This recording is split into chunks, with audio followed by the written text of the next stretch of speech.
ఇది 25/2020 ఇచ్చిన ఆదేశాలు మీరు చూస్తే till the report is submitted and application for environmental clearance pending with MOEF and CC is disposed of by them.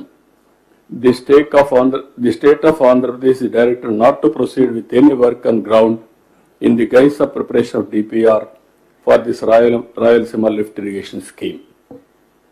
అని ఇచ్చి మళ్ళీ 22/3/2024 DPR లేకుండా మీరు పనులు చేశారు కాబట్టి ఫైన్ వేశారు. 2,65,00,000 వేశారు. వాస్తవాలు ఈ విధంగా ఉంటే చిల్లర రాజకీయాలు చేయడం ఏంటండి? మీరు అధికారంలో ఉంటే ఒక రూపాయి ఖర్చు పెట్టలేదు.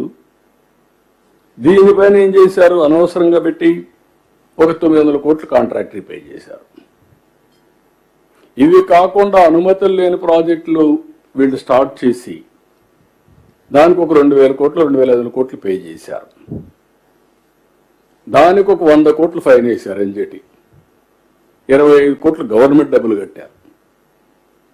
అంటే ఏంటి ఈ విచ్చలవిడితనం? ఏంటి వీళ్ళు చేసే పనులు ఏంటి? ఇప్పుడు ఏమంటారు? మేమేదో రాయలసీమను ఉద్ధరించాలనుకుని మా రామానాయుడు గారు ఎక్స్ప్లెయిన్ చేశారు. మొత్తం ఎంత ఉంటుందంటే వీళ్ళు పెట్టిన లిఫ్ట్ ఇరిగేషన్ చేయడానికి 34 TMC. మన వాటా ప్రకారం మనకు వచ్చేది 22 TMC. ఇప్పటికే ముచ్చుబుర్రు ఉంది అక్కడ. దాని ద్వారా నీళ్లు తీసుకోవచ్చు. నువ్వేదో పెట్టేశాను, నేనేదో పెట్టేశాను, రాయలసీమకు అన్ని న్యాయం జరిగిపోయింది.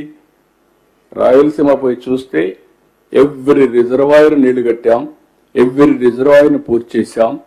ఎప్పుడూ రానటువంటి బ్రహ్మసాగర్ కూడా నీళ్లు ఇప్పించి పూర్తి చేశాం ఈ సంవత్సరం.